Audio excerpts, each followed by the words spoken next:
नमस्कार, अस्सलाम वालेकुम, सत श्री अकाल, जय झूलेलाल। मैं हूं जी प्रेम मटलानी और आप देख रहे हैं हालात हाजरा का प्रोग्राम। हकीकत ये है, इब्तदा में आपसे दरख्वास्त है, चैनल ज़रूर सब्सक्राइब करें। दोस्तों, भारत की जो मौजूदा गवर्नमेंट है, उसकी बिजनेस फ्रेंडली पॉलिसीज़ और ईज़ ऑफ डूइंग बिजनेस, इनकी वजह से दुनिया की कई कंपनियां भारत की तरफ मुतवज्जा हुई हैं और भारत में सरमायाकारी कर रही हैं। और ये तो जो दौर है, युग है, ये दौर है artificial intelligence, data centres, semiconductors वगैरह वगैरह। और इस सिलसिले में मैं आपको बता चुका हूँ किस तरह कई डेटा सेंटर्स भारत में लग चुके हैं, कई लगाए जा रहे हैं। इस सिलसिले में कल एक कंपनी आरएमजी, उसने कोल्ट के साथ, ये दोनों कंपनियों ने मिलकर, कोल्ट को तजुर्बा है डेटा सेंटर लगाने का, दोनों ने मिलकर ऐलान किया कि वो आंध्र प्रदेश के विशाखापट्टनम का अनंतपुरम जो इलाका है, वहाँ पर एक नया डेटा सेंटर लगाने जा रहे हैं। और ये डेटा सेंटर 1.25 गीगावाट का होगा, 1.25, और इसके ऊपर 1,77,000 करोड़ हिंदुस्तानी रुपए की इन्वेस्टमेंट होगी। तकरीबन यूँ समझ लीजिए कि 19 बिलियन डॉलर, 19 बिलियन डॉलर की इन्वेस्टमेंट करने जा रहे हैं।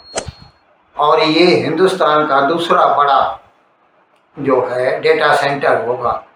मैं इस सिलसिले में कई प्रोग्राम कर चुका हूँ, आपको बताया है कि किस तरह पहले गूगल आया। अच्छा, ये जो अभी आंध्र प्रदेश, मतलब पहले का जो आंध्रा था, उसको दो भाग में, दो हिस्सों में बटाया गया और एक हिस्सा तेलंगाना हुआ, हैदराबाद उसको मिला। हैदराबाद को बनाने में भी चंद्रबाबू नायडू ने बड़ी मेहनत की थी। अब वो जो बाकी आंध्र प्रदेश उसको मिला है, उसका वो चीफ मिनिस्टर है, तो उसको बनाने के पीछे है। और उसका जो नया कैपिटल बनाया है उसने, अमरावती उसको नाम बोलते हैं, वो हकीकत में विशाखापट्टनम के साथ में ही है, उसका सिस्टर सिटी है। जैसे अहमदाबाद के साथ गांधीनगर, या पाकिस्तान में रावलपिंडी के साथ इस्लामाबाद, इस तरह। तो इन्होंने अभी इतनी अच्छी पॉलिसीज बनाई हैं कि दुनिया की बड़ी बड़ी कंपनियां जो हैं आंध्र प्रदेश की तरफ खींची चली आ रही हैं। और इस सिलसिले में इस वक्त, अच्छा, आंध्र प्रदेश का जो इन्फोटेक मिनिस्टर है नारा लोकेश, उसने बताया कि ये जो डेटा सेंटर बनाया जाएगा, जिस पर काम शुरू हो चुका है, 5 मरहलों में बनाया जाएगा।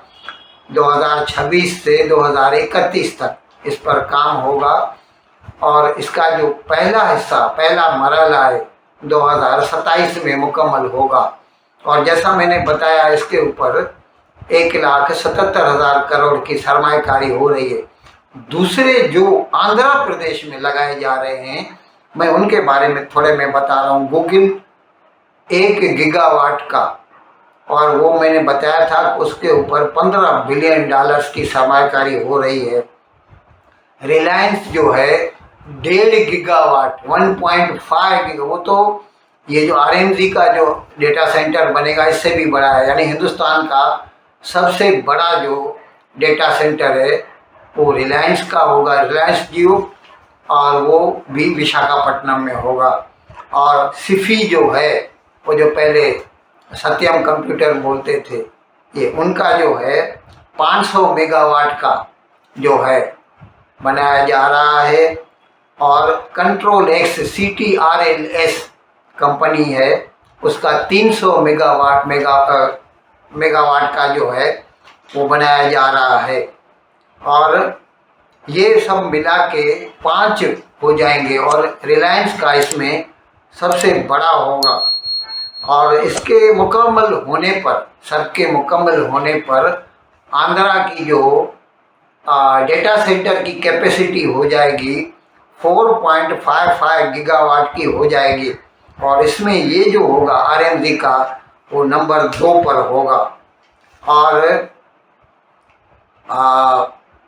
ये जो कोल्ट है ना कंपनी, ये पहले से इसके कई डेटा सेंटर वो चला रही है, भारत में भी हैं, भारत से बाहर भी हैं। इसका अभी न्यू बॉम्बे में 255 मेगावाट का नहीं सॉरी 522 मेगावाट का उसका डेटा सेंटर है इधर न्यू बॉम्बे में। और इसके टोक्यो में भी हैं, फ्रैंकफर्ट में भी हैं, लंदन में भी इसके जो है डेटा सेंटर्स हैं। तो ये मैं आपको बता रहा था कि किस तरह भारत की जो सरकार है उसकी बिजनेस फ्रेंडली पॉलिसीज। और जैसे अभी मैंने कुछ दिन केवल प्रोग्राम किया था, आपको बताया था कि सेमीकॉन 2 जिसमें $20 बिलियन का वो इन्वेस्टमेंट कर रहे हैं भारत सरकार जो है।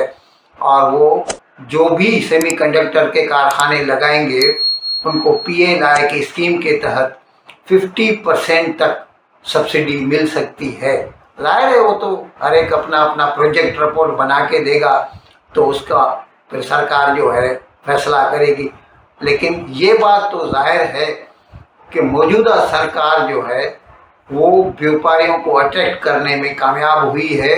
और जिसकी वजह से भारत में यके बाद देगरे जो है न्यू टेक्नोलॉजीज़ में, जैसे सेमीकंडक्टर्स हैं, डेटा सेंटर्स हैं, स्मार्टफोन्स हैं, ऐसे या LED पैनल्स हैं, इलेक्ट्रॉनिक के कारखाने हैं, धड़ाधड़ लगाए जा रहे हैं। इन अल्फाज के साथ आज का प्रोग्राम ख़त्म करने की आपसे इजाज़त चाहता हूँ। लेकिन विदाई लेने से पहले एक मरतबा फिर आपसे मेरी दरख्वास्त है कि जिस किसी साहब या साहिबा ने अब तक हमारे इस चैनल को सब्सक्राइब नहीं किया, अज़राए करम इसको जल्द से जल्द सब्सक्राइब करें, प्रोग्राम को लाइक करें, शेयर करें और घंटी का बटन दबाना ना भूलें। बहुत बहुत शुक्रिया। खुदा हाफ़िज़।